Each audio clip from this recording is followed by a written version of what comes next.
నమస్కారం వార్తలకు స్వాగతం. ముందుగా ముఖ్యాంశాలు. మంత్రి కోమటిరెడ్డి వెంకటరెడ్డి ప్రెస్ మీట్, పలు అంశాలపై వివరణ.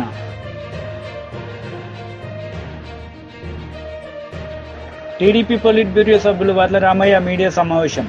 మాజీ సీఎం జగన్ పై ఫైర్.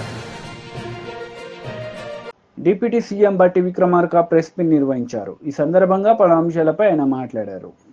అది ఒక పెద్ద వరంగా తెలంగాణ రాష్ట్రానికి మారబోయేటువంటి ఆ ప్రాజెక్టుకు సంబంధించి లోతుగా దానికి కావాల్సిన పూర్తి సమాచారం వారికి అందించి కేంద్ర ప్రభుత్వం నుంచి సానుకూలంగా దానిపైన పూర్తి నిర్ణయాలు చేసేటట్టుగా రాష్ట్ర ప్రభుత్వం ఈరోజు వారిని కోరటం, వారు అంగీకరించడం జరిగింది. మేము చాలా సంతోషిస్తూ ఉన్నాం.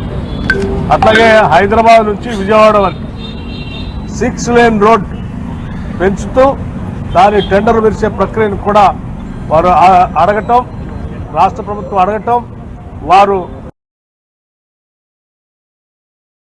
దానికి అంగీకరించి టెండర్లు పిలవని చెప్పేటువంటి కార్యక్రమం కూడా జరిగింది.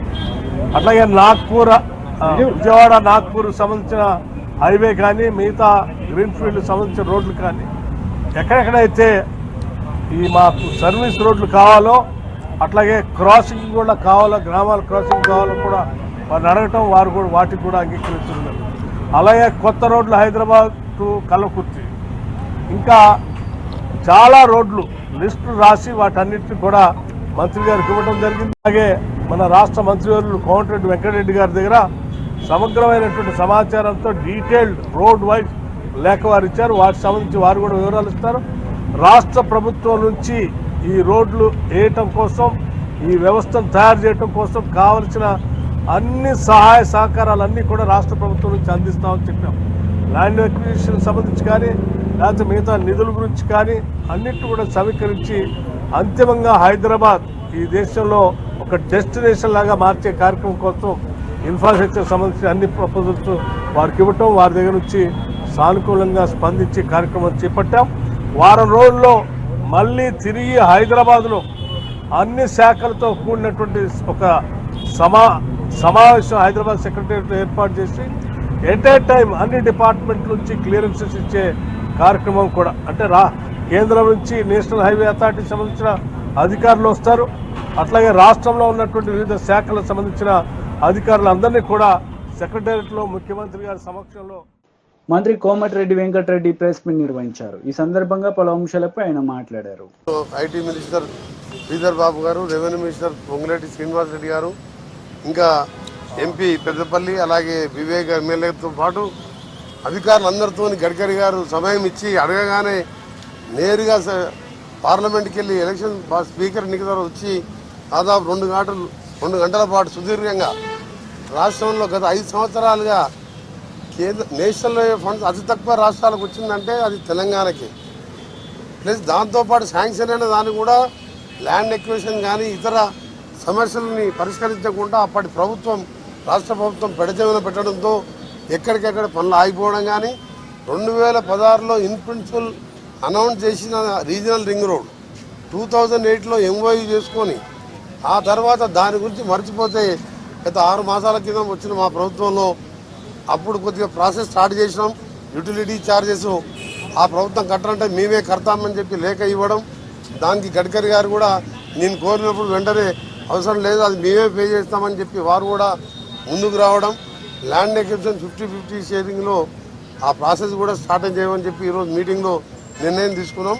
దాన్ని నార్థన్ పార్ట్ కూడా నార్థన్ పార్ట్ వేరే నెంబర్ కాకుండా 2 కలిపి ఒకటే రింగ్ రోడ్ కాబట్టి దాన్ని కూడా పరిశీలించమని ఆదేశాలు ఇవ్వడం జరిగింది. అన్నిటికంటే అది సంతోషకరమైన వార్త, 2 రాష్ట్ర రాజధానులకు సంబంధించిన 6 లేన్ రోడ్డు జిఎంఆర్ అనే సంస్థ 5 సంవత్సరాలు ఈ పార్లమెంట్ మెంబర్గా ఎన్నో మీడియా మెచ్చు అధికారులందరితో గడ్కరీ గారు సమయం ఇచ్చి అడగగానే నేరుగా పార్లమెంట్కి వెళ్ళి ఎలక్షన్ స్పీకర్ ఎన్నికల వచ్చి దాదాపు 2 గంటల పాటు సుదీర్ఘంగా రాష్ట్రంలో గత 5 సంవత్సరాలుగా నేషనల్ ఫండ్స్ అతి తక్కువ రాష్ట్రాలకు వచ్చిందంటే అది తెలంగాణకి.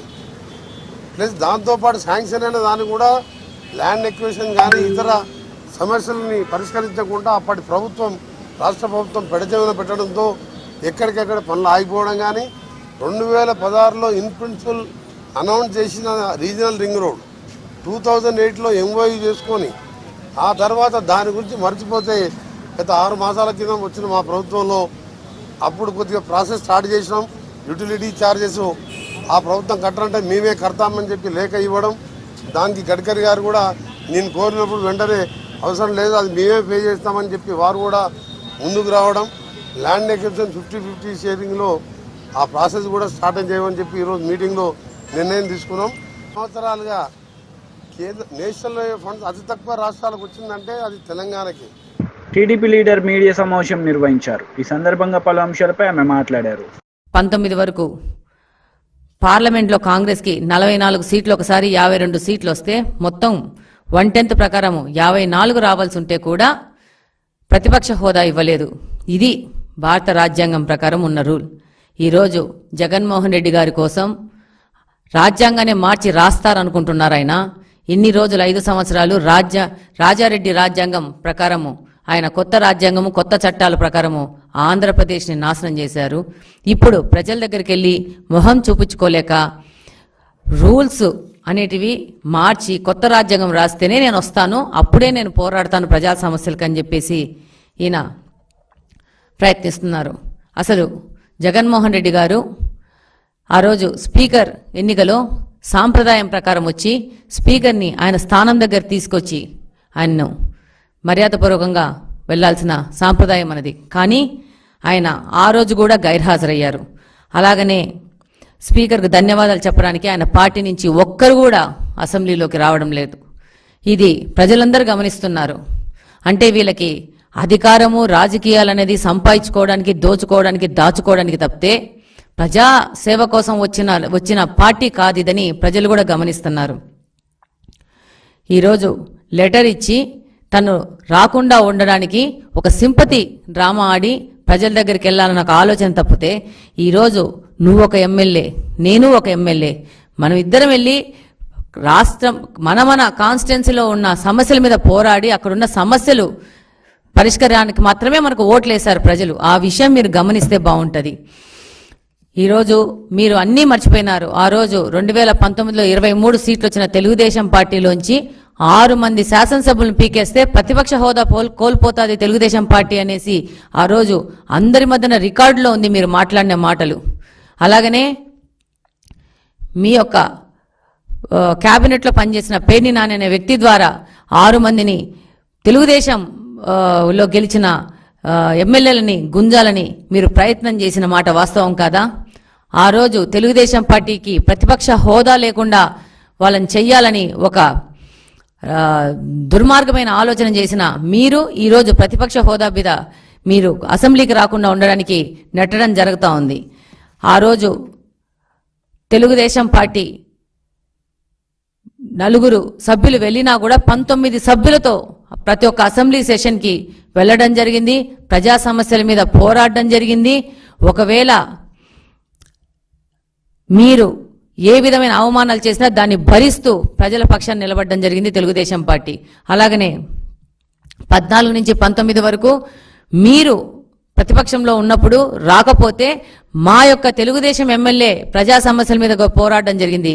మీకు బాగా తెలుసు, గౌతు శిరీష గారు ఆఫ్షోర్ ప్రాజెక్టుకు నిధులు ఇవ్వకపోతే నిరసన కూడా చేశారు.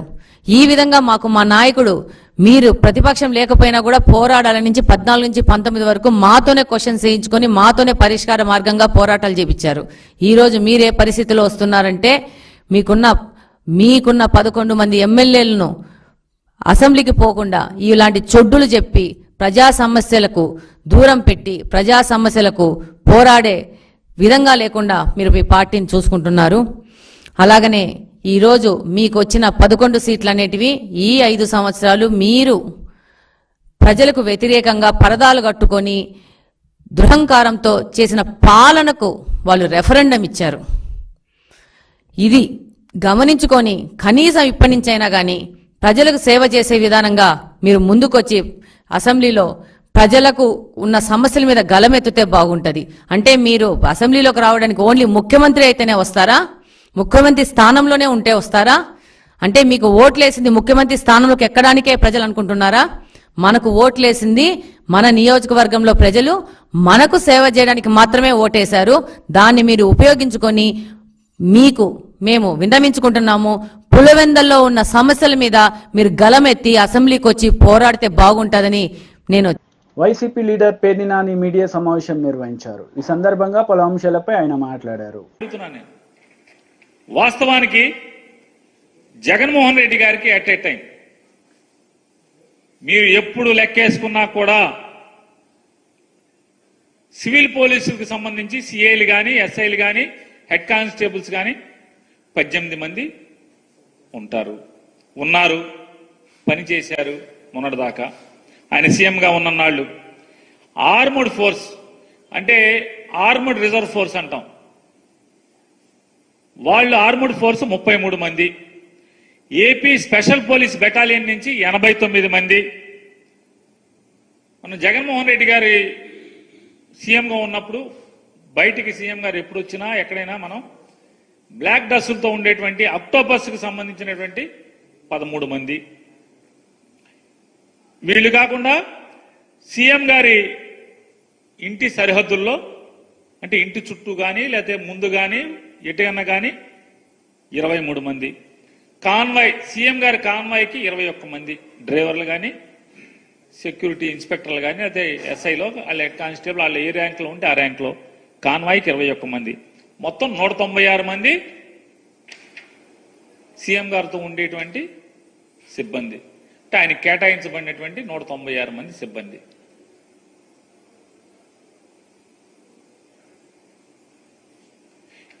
ఈ 196 మంది అయితే వీళ్ళు తప్పితే ఇంకెక్కడన్నా ఉన్నారా? ఇందులో అంతా కలిపి సీఎం గారికి బెంగళూరులో సెక్యూరిటీ లేదు, కావాలంటే మీరు ప్రభుత్వం మీ దగ్గర ఉంది చూసి చెప్పండి. కేవలం హైదరాబాద్లో సీఎం గారి ఇంటి దగ్గర మొన్న కొన్ని టీవీల్లో తెగ వార్తలు రాశారు. జగన్మోహన్ రెడ్డి గారి లోటస్ పాండ్లో ఆక్రమణలో కొట్టేశారండి. సీఎం గారికి ఏం పడినా బాబు ఆక్రమణలకి? సీఎం సెక్యూరిటీ వింగ్ సీఎం గారి ఇంటి బయట పోలీసులు పడుకుంటాకి ఆఫ్ డ్యూటీలో ఉన్న వాళ్ళు పడుకుంటాం కోసం తాత్కాలికంగా ఫుట్పాత్ మీద రేకుల షెడ్ నిర్మాణం చేశారు. ఈ రేకుల షెడ్ల నిర్మాణం తాత్కాలిక నిర్మాణాలు చంద్రబాబు నాయుడు గారు హైదరాబాద్ ఇంటి దగ్గర పాత రోజుల్లో 1996 నుంచి ఉన్నాయి, ఎన్టీ రామారావు గారి దగ్గర ఉన్నాయి, విజయభాస్కర్ రెడ్డి గారి దగ్గర ఇంటి దగ్గర కట్టారు, నేదురుమల్లి జనార్దన్ రెడ్డి గారి ఇంటి దగ్గర కట్టారు, కిరణ్ కుమార్ రెడ్డి గారి ఇంటి దగ్గర కట్టారు, రోసీ గారి ఇంటి దగ్గర కట్టారు. అట్లాగే జగన్మోహన్ రెడ్డి గారి ఇంటి దగ్గర కూడా తాత్కాలికంగా సీఎం సెక్యూరిటీ ఇంటెలిజెన్స్ వింగ్ వాళ్ళు తాత్కాలికంగా బ్యారక్స్ పోలీసులు 24 గంటలు ఉండరు కాబట్టి 3 గంటలకి షిఫ్ట్ మారుతారు కాబట్టి ఆ మారినప్పుడు పడుకుంటాం కోసం బ్యారక్స్ కట్టారు. ఎవరో రెడ్డి గారికి నచ్చలేదు, కమిషనర్ గారికి చెప్పారు, పడేశారని చెప్పారు. దాని ఆక్రమణ జగన్ గారికి ఏం సంబంధం? లోటస్ పాండ్ దగ్గర ఉన్నటువంటి పోలీసులతో సహా లెక్క కలిపి నేను చెప్పేది ఎట్ ఏ టైం 196 మంది ఉంటారు. 196 మంది 986 మంది అని చెప్తారు. ఎక్కడి నుంచి వచ్చారు 956 మంది?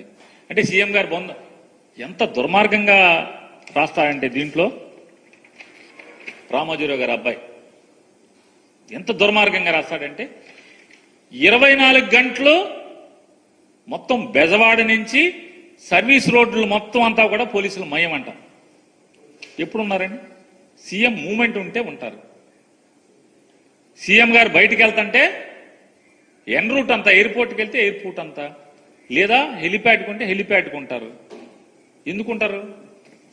అది లోకల్ బందోబస్తు. అది సీఎం వెళ్తుంటే మినిస్టర్ వస్తుంటేనే బందోబస్తు చేస్తారు కదా.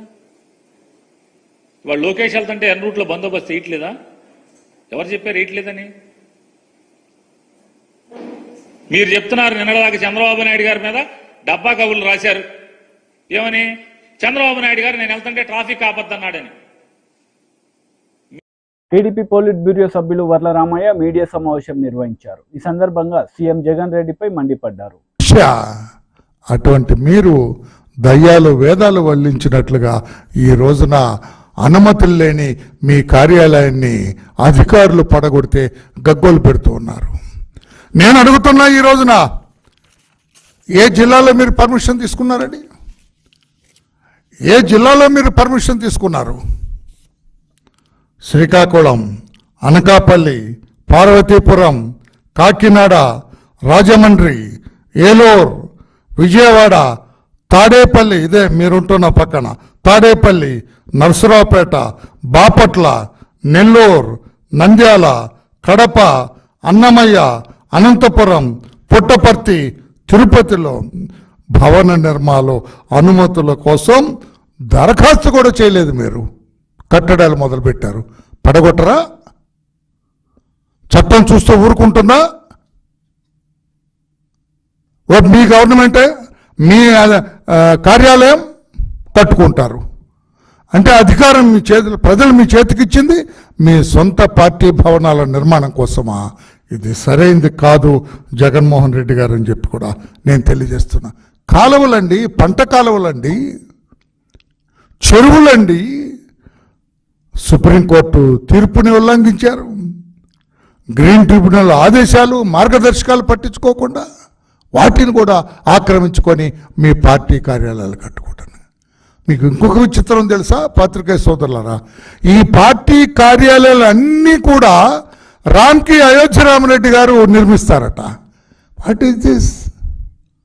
ఆయా జిల్లాలో ఉన్న పార్టీ నాయకులు, పార్టీ కార్యకర్తలు రూపాయి పోగు చేసుకొని వాళ్ళు కట్టుకుంటారు పార్టీ కార్యాలయాలు. వీటన్నిటికి సేమ్ డిజైన్ చేసి అయోధ్య రామరెడ్డి గారి పేరిట ఆయన నిర్మిస్తారంట.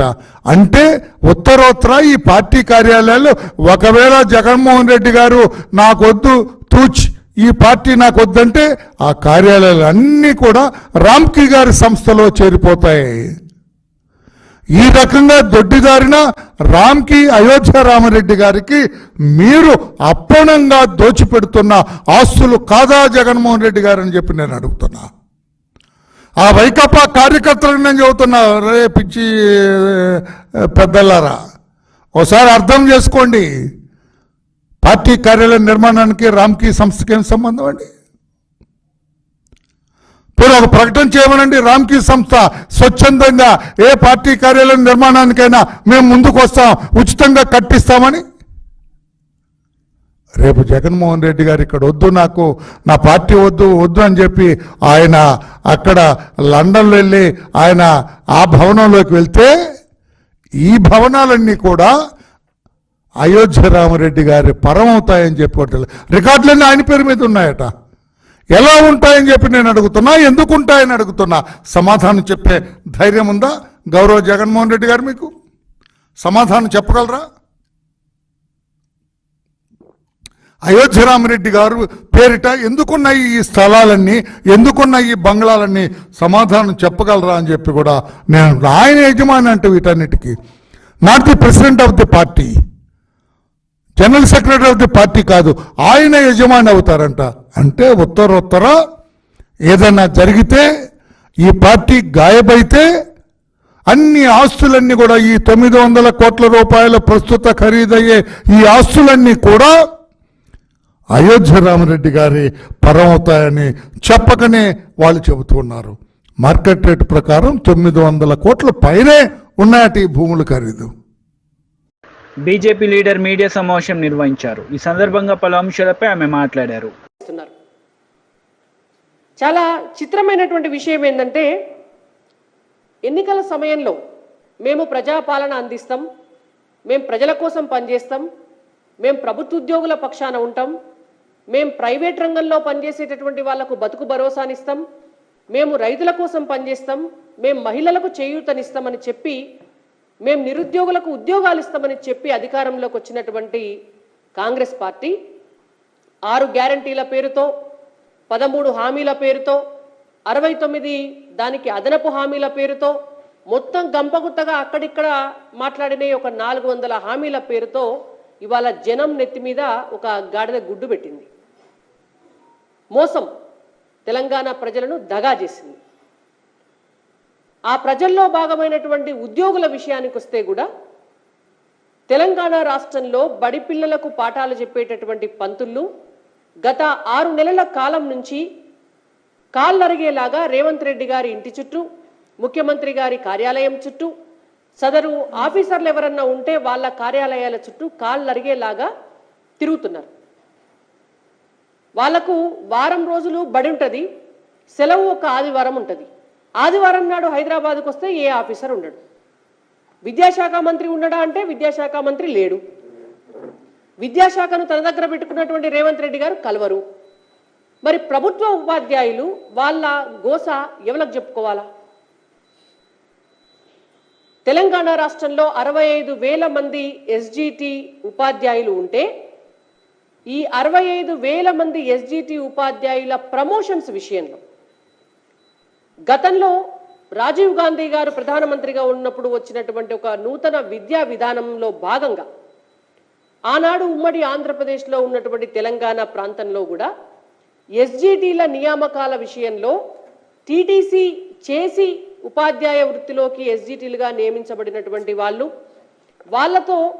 వాళ్ళ నెంబర్ సరిపోకపోవడం వల్ల బీఎడ్ చేసినటువంటి వాళ్ళను కూడా ఎస్జిటిలుగా ఆ రోజు ప్రభుత్వం తీసుకోవడం జరిగింది. నియమించుకున్న నాడు బాగానే ఉంది. నియమించుకున్న నాడు ప్రభుత్వ ఉద్యోగులుగా, టీచర్లుగా వాళ్ళను ఎక్కడికి వెళ్ళమంటే అక్కడ పోయి వాళ్ళు పనిచేసినారు. మరి ఆ తర్వాత కొన్నాళ్లకు బీఈడీ చేసినటువంటి వాళ్లకు ప్రమోషన్ల విషయంలో అన్యాయం చేస్తూ వస్తున్నారు. ఇవాళ రేవంత్ రెడ్డి గారికి గత 6 నెలల కాలంలో ఎస్జిటిలుగా నియమించబడినటువంటి అన్యాయానికి గురవుతున్నటువంటి వాళ్ళంతా కూడా ఇంటి చుట్టూ తిరుగుతూ మొరబెట్టుకుంటున్నారు. నియమించుకునే నాడు ఒక రూల్ ఉంటే ప్రమోషన్లు ఇచ్చేటందుకు మాత్రం ఇంకో రూల్ ఎట్లా ఉంటుంది అని.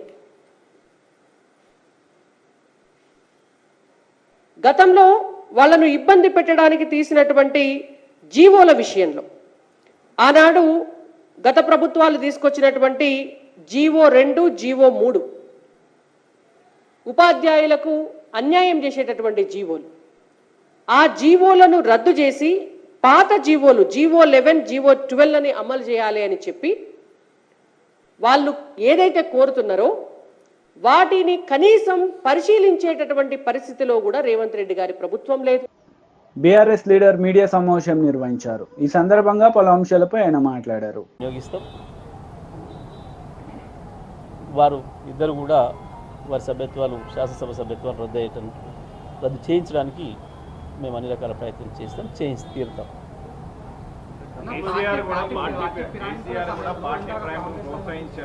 అసలు బీఆర్ఎస్ కి ఫిరాయింపుల అంశం మీద మాట్లాడిన నైతిక అర్హత లేదని కాంగ్రెస్ అంటారు, సిపిఐ లాంటి పార్టీలు కూడా.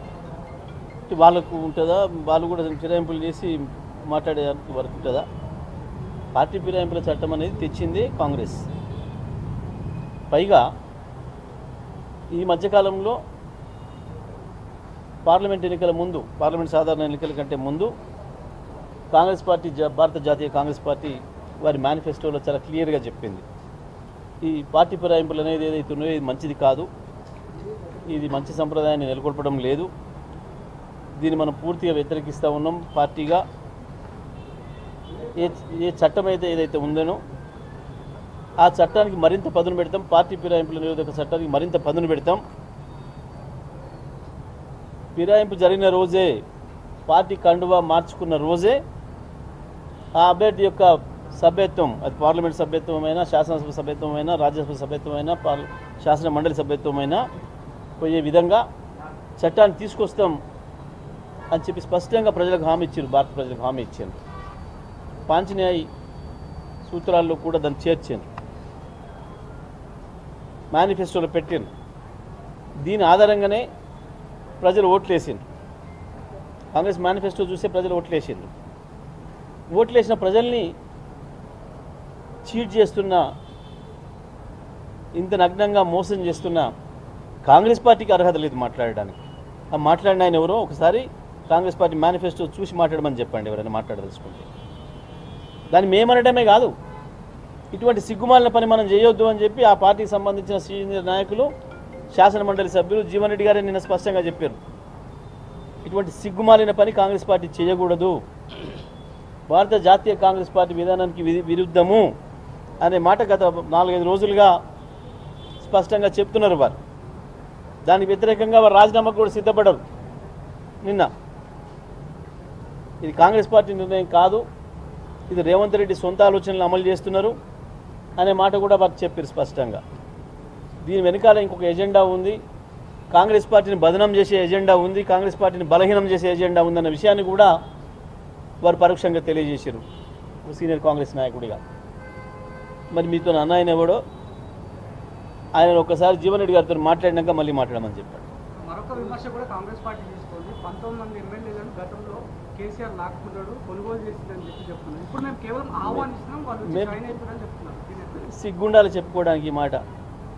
ఆ రోజు వాళ్ళందరికీ కలిసి చట్టంలో ఉన్న అవకాశం ప్రకారం మేము విలీనం అవుతాం, మా ఎల్పీని విలీనం చేస్తాము అని చెప్పి చట్టబద్ధంగా విలీనం చేసారు.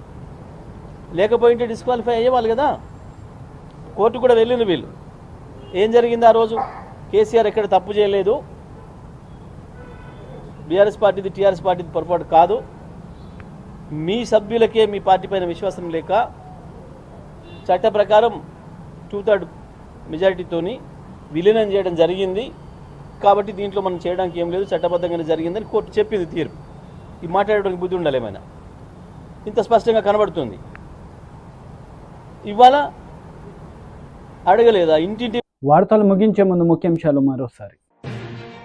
మంత్రి కోమటిరెడ్డి వెంకటరెడ్డి ప్రెస్ మీట్, పలు అంశాలపై వివరణ.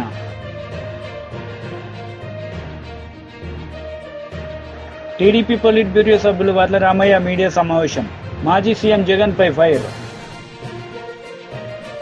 ఈ వార్తలు ఇంతటితో సమాప్తం. తిరిగి ప్రసారమయ్యే వార్తల్లో మళ్ళీ కలుద్దాం. అంతవరకు సెలవు, నమస్తే.